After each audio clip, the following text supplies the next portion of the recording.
कभी माँ बनकर, कभी बेटी बनकर, कभी पत्नी बनकर सारे सुख दुख बांट लेती है, अपना हर फर्ज निभाती है, तभी ये नारी कहलाती है। नमस्कार, मैं विश्वेंदु जयपुरिया और आपका स्वागत है इस विशेष कार्यक्रम में महिला दिवस पर। मेरे साथ स्टूडियो में है सिस्टर ब्रिटो और झामुमो और समकेत मोर्चा की जिला अध्यक्ष रुचि खजूर। आप दोनों का स्वागत है।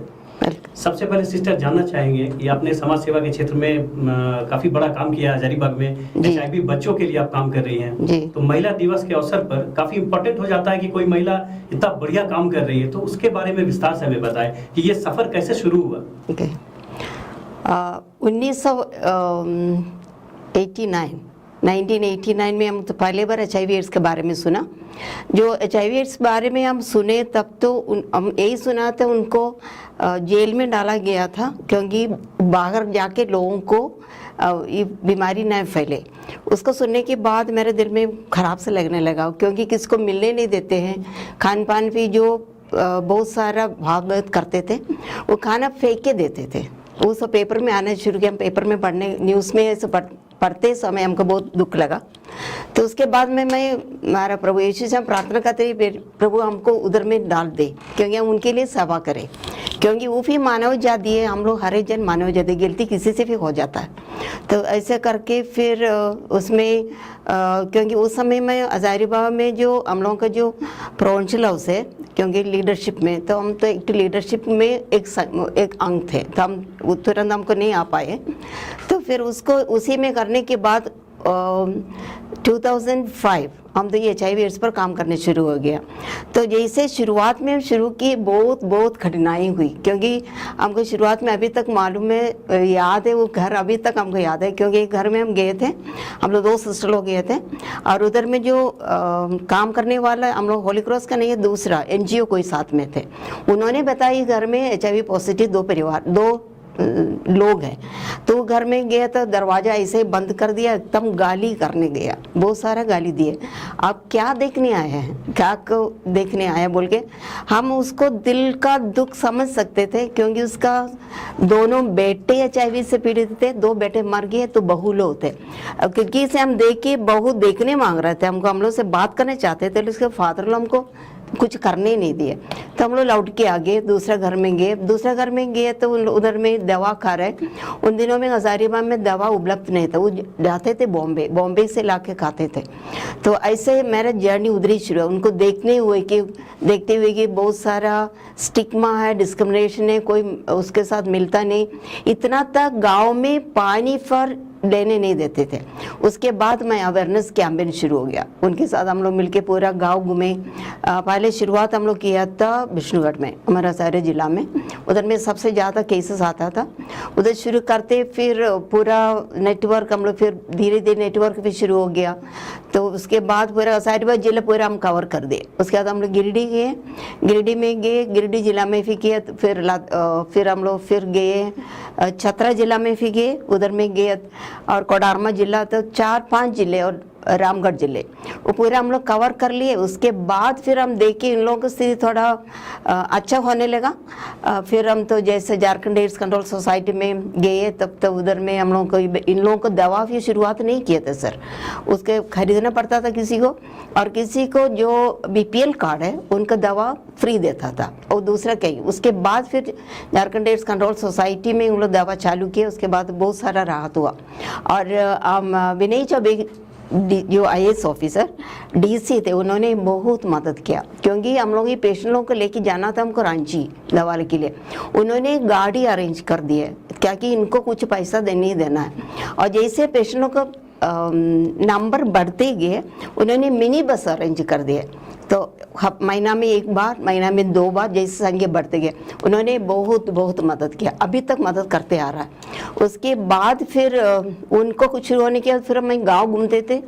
जो गांव में घूमते हुए हम देख के बच्चे को फिर परेशानी होने लगी, क्योंकि बच्चे तो जो इन्फेक्टेड बच्चे हैं दवा खाते नहीं हैं, और दवा छोड़ के चले जाए, क्योंकि सिंगल पेरेंटेड है अधिक से अधिक बच्चे, और कोई भी अनाथ बच्चे भी थे। हो सकता है बच्चे दादा के साथ, नहीं तो नानी के साथ, मामा मामी उन लोगों के साथ, उन लोग ज़्यादा फोकस नहीं करते दवा खाने के लिए। और माँ है, उन लोग कुछ रोजगार खोजते जाते हैं, दवा तब ना हम लोग खा पाएंगे, कुछ खाइए नहीं। तो उसका स्थिति देखते हुए फिर मैंने जो भी उस समय डीसी उस समय भी थे, उनसे मैं बात की, सर हम क्या करेंगे, ऐसे ऐसे स्थिति है, बच्चे स्कूल नहीं जा रहा है, पढ़ाई नहीं हो पा रहा है, तो हमसे पूछे क्या करना चाहती हो। बोले एक स्कूल हम लोग खोले, तो उसमें तो हम लोग कुछ स्कूल खोलने में मदद किए, तो स्कूल चालू किए। तो उस स्कूल, वही स्कूल हम लोग फिर जो जिला में हम लोग एक तो अनाथ विद्यालय है उसके साथ जोड़ दिए उसके, क्योंकि हजारीबाग जिला का खाली बच्चों को रखते थे, बाकी बच्चे कहाँ जाए। तो उसको स्थिति देखते हुए 2014 में फिर हम लोग होली क्रॉस ने अपने स्कूल खोला। अभी स्कूल खोल दिए तो 8वीं तक है, हम लोग कोशिश कर रहे हैं। तो बच्चे का भी डिमांड है और गार्जियंस का भी डिमांड है, हम लोग 10वीं तक जाए। तो जैसे बच्चे आ रहा तो दवा भी ज़्यादा फोकस हम लोग दवा में देते, ताकि अपने भी दवा खा पाए, बच्चों को सिखाते दवा खाना, पौष्टिक आहार। क्योंकि हम लोग देखते रहे रेजिडेंशियल स्कूल हमने इसलिए खुला, काफ़ी दूर दूर से बच्चे आ रहे, डेली अप एंड डाउन नहीं कर पाएंगे, और साथ साथ में इन लोगों का न्यूट्रिशन भी नहीं, ठीक से खान पान भी नहीं हो पा रहा। इससे हम लोग डेली मिल्क सब देते, प्रोटीन डाइट देते, हॉर्लिक्स देते और विटामिन देते, जो दवा है। तो उसमें जैसे बच्चे आते हैं बहुत कमज़ोर स्थिति में आता है, जैसे बच्चा फिर 1 महीना 2 महीने के बाद जैसे आर्थिक स्थिति चले जाता है, तो अच्छी तरह से हो रहा है। तो हम लोग इसी में हैं, कई नेताओं से मिले और उसको 10वीं तक हमको अनुदान चाहिए, क्योंकि तो बच्चे से फीस हम नहीं ले पाएंगे, उनके पास है ही नहीं, हम क्या फीस देंगे। तो सब कुछ फ्री चल रहा है, इवन खान पान भी। तो हम लोग उसी के पीछे अभी जैसे हम लोग मिले तब तो बच्चे आगे बढ़ जाते, और बच्चे पढ़ाई करके निकले जो बच्चे हैं तो उन लोग ITA और वोकेशनल ट्रेनिंग कुछ बहुत सारा ट्रेनिंग कर चुका है, नौकरी भी कर रहा है। और दूसरा काम हम लोग जो कर रहे हैं, जो बच्चे बड़े हो गए पॉजिटिव टू पॉजिटिव, यानी इन्फेक्टेड बच्चे लड़का इन्फेक्टेड लड़की के साथ शादी भी हो रहा है, नहीं तो उन लोग जाके फिर इन्फेक्टेड बच्चे नॉन इन्फेक्टेड बच्चे के साथ किसी के साथ शादी करने से तो बीमारी फैलेगा ही। तो 3-4 शादी तो हो चुका अभी तो होली के बाद 3-4 का भी ऑलरेडी तय हो गया है, उन लोगों की शादी होना, वही सब काम कर रहा है अभी। सिस्टर, आपने अपने कामों के बारे में विस्तार से बताया। जी, हजारीबाग में समाज सेवा की जब भी बात आती है या इस पूरे इलाके में, तो सिस्टर ब्रीटो एक बड़ा नाम है। मैं आपसे जानना चाहता हूँ कि मूलतः आप कहाँ की हैं और कैसे इस क्षेत्र में आप आई हैं, और कैसे ये पूरा ट्रांसफॉर्मेशन हुआ कि आप पूरी तरीके से समाज सेवा में जुड़ गए। जैसे मैं तो केरल से आई हूँ, मेरे पिताजी भी ऐसे सोशल वर्क करते थे, तो बचपन से ही मेरे को जो गरीब लोगों के बीच में काम करना बहुत सारा एक तो शौक था। जो पिताजी जो भी जाएंगे गरीब लोगों के जाते, कभी कभी चावल बांटते थे, हम देखते थे, किसी को पढ़ाई के लिए पैसे देते थे, किसी को कपड़ा। हमको एक उदाहरण के लिए एक बच्ची आई थी मेरे घर में, पिताजी से तो स्कूल नहीं गई, तो पिताजी पूछे स्कूल क्यों नहीं गए बेटे, तो बोले यूनिफॉर्म नहीं था, तो तुरंत लेके गए उसको यूनिफॉर्म बनाने के लिए। तो बोले चलो यूनिफॉर्म बना लेते, तो दुकान में जाके उनको जो चाय बना दिए। उसके बाद वो बोली बड़ा पापा और मेरे पास और हमको और एक चाहिए, तो बोलने लगा, तो बोले क्या चाहिए, तो वो भी बताए। तो ऐसे करके जो उनको क्या चाहिए, तो बोले कल से स्कूल जाओगी क्योंकि आपको पढ़ने का टाइम है। तो बहुत सारा हम पढ़े, ऐसे काम सीखे मेरे पापा से, पिताजी से करने के बाद फिर वही करते आगे। फिर मैं होली क्रॉस समाज में ज्वाइन कर ली। ज्वाइन करने के बाद फिर एक्चुअली मैं प्रोफेशनली हम नर्स है, लेकिन अभी नर्स का काम कुछ नहीं चलता है, मेरा पूरा समाज सेवा उसी में जाते हैं कि सोशल वर्क सब वही करता है।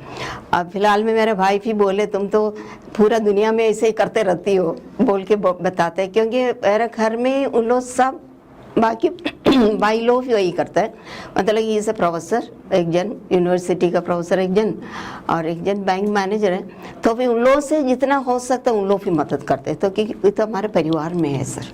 सिस्टर, एक कटु सत्य है कि लोग जो लड़कियां हैं या कोई भी है इस तरीके से समाज सेवा के क्षेत्र में आना नहीं चाहते। जी, एक्टर एक इंस्पायरिंग पर्सनैलिटी है, वो उसी राह पे जाना चाहते हैं, या स्पोर्ट्स स्टार कोई है। तो आपको कैसा लगता है ये सोच कर कि लोग अब आना नहीं चाहते इस प्रोफेशन में? खुद के लिए तो आपको सेटिस्फेक्शन लगता होगा कि मैंने ये काम किया है, लोगों की मैं सेवा कर रही हूँ। बहुत सेटिस्फैक्शन रहता है, क्योंकि हम तो दूसरों, क्योंकि उनको भी अधिकार है हमारे साथ जीने का। तो वो गरीब जैसे भी गरीब हो गया, कैसे भी बीमारी हो, क्योंकि जैसे मैं HIV AIDS पर जो काम करने लगा, हमको बहुत नीच दृष्टि से को देखने शुरू किया।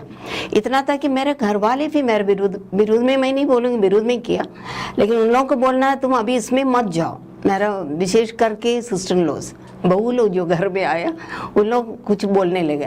तो हम बोले नहीं, आप लोग जो भी करें मैं इस काम में करूँगी, क्योंकि हम देख रहे हैं इन लोगों को कितना परेशानी होती है। हमसे ज़्यादा नहीं कर पाए, कम से कम हजारे भी जिला में किसी काम करे उतना तो हो जाए।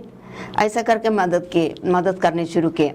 और हमारे जो समाज में, होली क्रॉस समाज में भी शुरुआत में एक दो मेरे दोस्त लोग, उन लोग भी कुछ बोलने लगा, अभी मत जाओ इस काम में, तो इसे बीमारी इतना फैलता है, तुमको भी हो जाएगा। तब बोले हमसे होने दो, क्योंकि मेरे पास तो ना हस्बैंड है ना वाइफ है, हम तो हमारे सिंगल हम समाज में काम कर रहे हैं। हम तो किसी को कुछ खोना नहीं है, हमको होगा हमको ही ना होगा, बाकी परिवार में नहीं ना देंगे, इसलिए अब तो चिंता मत करो। ऐसा करके हम एक काम में लगे हुए। नए जनरेशन को क्या कहना चाहेंगे जो समाज सेवा में इस तरीका से आना नहीं चाहते हैं? नया समाज को मैं बोलूँ सबको प्यार करो, जो वही सब जो पॉजिटिव एटीट्यूड के साथ जीने से, कोई बीमारियां से फैलने वाला नहीं है। तो कुछ जैसे हम लोगों को जो हर एक जन को हम लोग साथ में लेके चलना है। हम हमारा दिल में जितना प्यार है दूसरों के प्रति, वो प्यार आप बांटने शुरू करो, तब तक क्योंकि पॉजिटिव एनर्जी पूरा अपने को क्रिएट हो जाएगा। नेगेटिव एनर्जी के बदले पॉजिटिव एनर्जी आप प्रोड्यूस कर लीजिए, वही हमको बताना है। रुचि जी, आप पॉलिटिक्स में नई हैं, लेकिन अब नई रही नहीं, क्योंकि आपने खुद को स्थापित कर लिया। तो जानना चाहूँगा आपसे कि पॉलिटिक्स में अब तक का अनुभव आपका कैसा रहा है? मेरा अनुभव जो रहा है वो बहुत, अभी तक का बहुत अच्छा अनुभव है। मेरी ज़िंदगी का मैं कह सकती हूँ बहुत बेहतरीन पल रह चुके हैं। और जिस तरह से मैं भी चाहती हूँ कि अभी के यंगस्टर्स हमेशा आगे आए सामाजिक तौर पे, मगर सबको ही को लगता है कि अभी जो मेरे बैच के लोग हैं, तो बहुत लोग को मैंने बोला कि आप भी आओ पॉलिटिक्स में, आप भी समाज सेवा में अपना बनाओ अपना जगह। तो मैं कोशिश तो करती हूँ जहाँ तक सब मोटिवेट हो जाए, मगर वही हो जाता है सब कि कहीं कहीं सबके परिवार में सब कोई बोलते हैं जॉब करना है ज़्यादा ज़रूरी, जॉब ज़्यादा ज़रूरी है लाइफ को चलाने के लिए। वो वेटेज पॉलिटिक्स को नहीं मिलता। हाँ जी, वेटेज नहीं मिल पाता है, मगर अपनी तरफ से अपने कोशिश करती हूँ मैं कि सब आए, सबका हिस्सेदारी हो समाज में, तभी समाज हमारा आगे बढ़ पाएगा। और आगे का जो जनरेशन डिपेंड करता है हम लोग पे। अगर हम लोग कुछ सिखाते हैं तो ही वो लोग देख के नेक्स्ट जनरेशन को वो सिखा पाएंगे। मैंने भी कभी सोचा था कि महिलाओं के लिए पॉलिटिक्स नहीं है, लेकिन आपने इसको गलत साबित किया और बहुत लग के आपने खुद के लिए एक जगह बना लिया। तो इतने दिनों में आपको क्या लगता है महिलाओं के लिए पॉलिटिक्स में जगह है कि नहीं? परेशानियां हैं उनके लिए आगे बढ़ने में? परेशानी नहीं आती है जब तक आप पॉजिटिव है, और किसी चीज़ को भी आप नेगेटिव वे में अगर आप लोगे, अगर कोई नेगेटिव कहता है कि नहीं पॉलिटिक्स नहीं है महिलाओं के लिए, और उस चीज़ को आप पॉजिटिवली लीजिए। मैं तो यही कहूँगी, मैं आज तक हर एक नेगेटिविटी को पॉजिटिवली लिए है, तो इसलिए आज हम इस मुकाम में हैं। और अगर हम चाहेंगे कि सब भी अपना हिस्सेदारी। महिलाओं को लेकर काफी बातें आ रही है, बहुत अत्याचार जो हो रहा है, आप अखबार में पढ़ती होंगी हर दिन। महिला दिवस है, आप क्या कहना चाहेंगे इस पर? कैसा लगता है ये पूरा देख के कि हम रात में घूम नहीं सकते, कहीं जा नहीं सकते, बहुत बंदिशें हैं महिलाओं के लिए, लड़कियों के लिए, तो बहुत बुरा लगता है ये देख के कि लड़कियां मर्जी से अपनी घूम नहीं सकती है, जबकि उसके उलट लड़के जा सकते हैं, देर रात तक पार्टी कर सकते हैं। इस पर आप क्या कहना चाहेंगे? जी, ये मैं तो देखती हूँ और अखबार में पढ़ती हूँ कि यहाँ छेड़खानी हो गया, यहाँ पे रेप केसेस काफ़ी बढ़ते रहते हैं, घटते रहते हैं। मगर सोच अगर इंसान का अच्छा हो और किसी अच्छी चीज़ के लिए अगर हम लोग अपना सोच रख रहे हैं, तो वो ज़रूर सोच जो आपका कार्य है वो बहुत अच्छा पॉजिटिवली आगे बढ़ेगा। मैं तो चाहती हूँ कि जितना शिक्षा के तौर पे सब पढ़ रहे हैं, क्यों अनइक्वल के तौर पे देखा जाता है कि लड़की अगर 12 बजे रात में घूम रही होगी तो ये गलत हो सकता है, और लड़के जब घूम रहे हैं 12 बजे तक रात तो ये बहुत सही। अपना सोच को बदलने की ज़रूरत है, सोच बदलेगा तभी आगे बढ़ सकते हैं सब। ये सोच किनको बदलेगी? अभिभावकों को?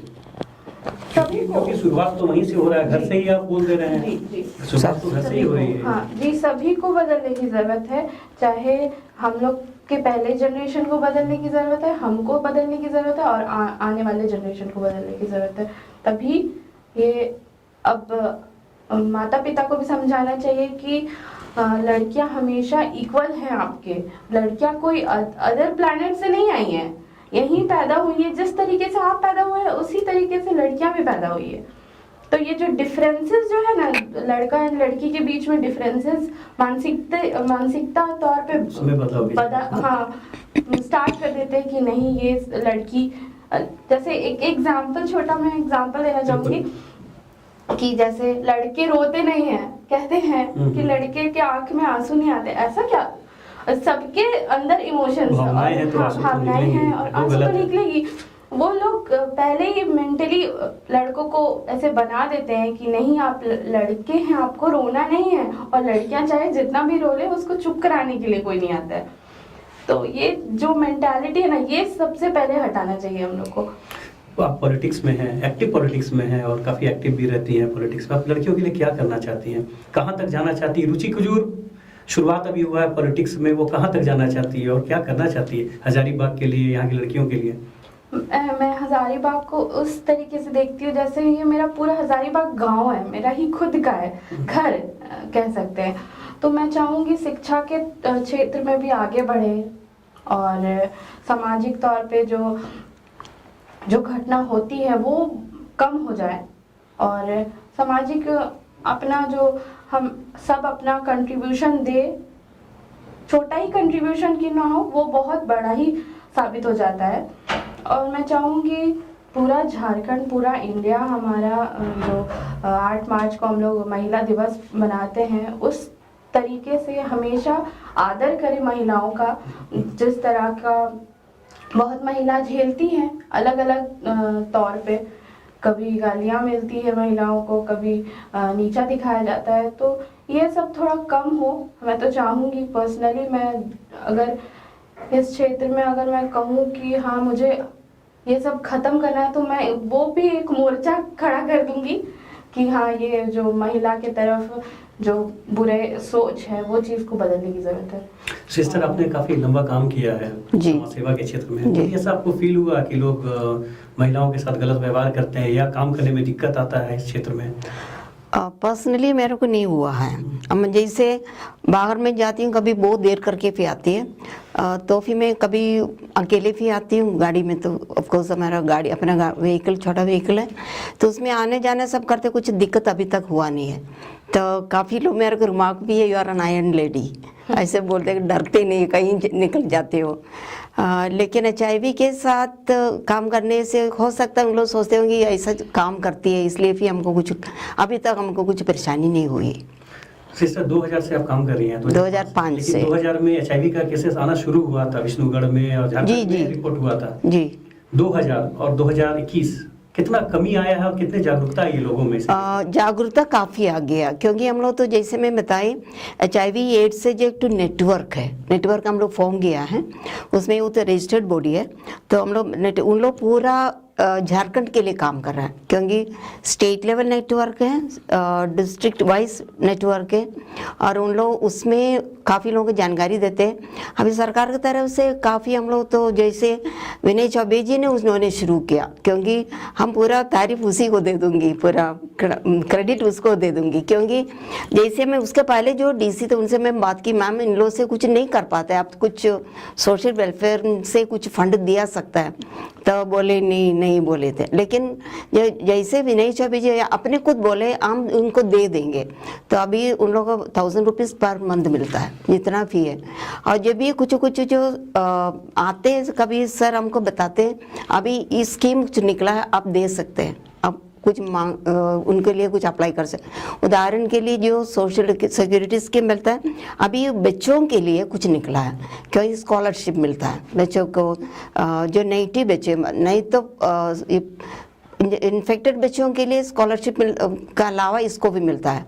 जो इन्फेक्टेड बच्चे नहीं हैं उनके लिए स्टडी के लिए उन लोग पैसा 2000 रुपीज़ पर मंथ दिया जाता है, तो उनका पढ़ाई भी ठीक हो जाता है, तो काफ़ी मदद मिलता है। तो इसलिए तो फिर नेटवर्क तो मैं अपने अकेले नहीं, मैं खाली बैकिंग करती हूँ। नेटवर्क बोलते हैं आप लोग इसको संभालिए, तो उन्हीं लोग तो हजारीबाग नेटवर्क भी है, पूरे झारखंड का भी है, उन लोग सब तो वही पूरे झारखंड को उन लोग कोशिश करते हैं उन लोग जितना करने के लिए, जो ताकि उन लोग तो बच्चियों को कुछ पढ़ाई में दिक्कत नहीं हो, उसके लिए करते हैं सर। सिस्टर, पूरा जो ये आपका सफर है, अगर इसको आप देखती हैं पीछे घूम के या पूरा जो चल रहा है, कभी लगता है कि कोई काम अधूरा रह गया है, कुछ ऐसा वर्क है जो आप करना चाहती हैं? इसमें यही है सर, क्योंकि जैसे अभी मैं बताई इन लोगों को नौकरी में थोड़ा दिक्कत हो रहा है, क्योंकि जो HIV पॉजिटिव वालों के लिए हम कैसे नौकरी किधर से दे, क्योंकि कोई संस्था इन्फेक्टेड बच्चों के लिए नौकरी देने कोई नहीं चाहता है, जो पता लग जाता है तो बिना बता के हम तो नौकरी तो ढूंढने भी नहीं सकते हैं। लेकिन इन्फेक्टेड नॉट इन्फेक्टेड बच्चों के लिए तो प्रॉब्लम नहीं, उन लोग तो ITI करके उसको काम कर रहे हैं। जब भी कुछ ट्रेनिंग के लिए हम करने चाह रहे हैं तो छोटा छोटा काम भी यानी ओकेशनल ट्रेनिंग उन लोगों से नहीं करा पाते, क्योंकि उन लोग सोचते हैं दवा खाते उन लोग कर पाएंगे नहीं करे, लेकिन उसमें भी ताकत है। जो ये ART दवा लेते हैं, वो दवा लेने के बावजूद भी उनका और लोगों के समान ताकत है, उसमें कर पाते हैं, लेकिन उसके लिए नौकरी में मेरे को कुछ प्रॉब्लम हो जा रहा है। सो इसलिए तो विशेष करके जो लड़की बच्चियों के लिए उसमें तो सिलाई ट्रेनिंग दे रहा है, और जो हम लोग क्या अभी क्या करते हैं ब्यूटिशियन कोर्स ट्रेनिंग में जाने से बोलेंगे इन्फेक्टेड बच्चों को मत भेजिएगा, तो ऐसा भी बोलता है, क्योंकि उस ब्यूटिशियन कोर्स उन लोग डरते होंगे इनके पास में कुछ हो गया, इन्फेक्शन हो गया तो बाकी लोगों को भी पार होगा, तो इन्फेक्टेड बच्चों को हम नहीं भेजते हैं ब्यूटिशियन कोर्स। जैसे कुछ छोटा वोकेशनल ट्रेनिंग सिलाई हो गया और मशरूम ट्रेनिंग हो गया, ऐसे उन लोग से जो कर पाते उसी को करा लेते हैं।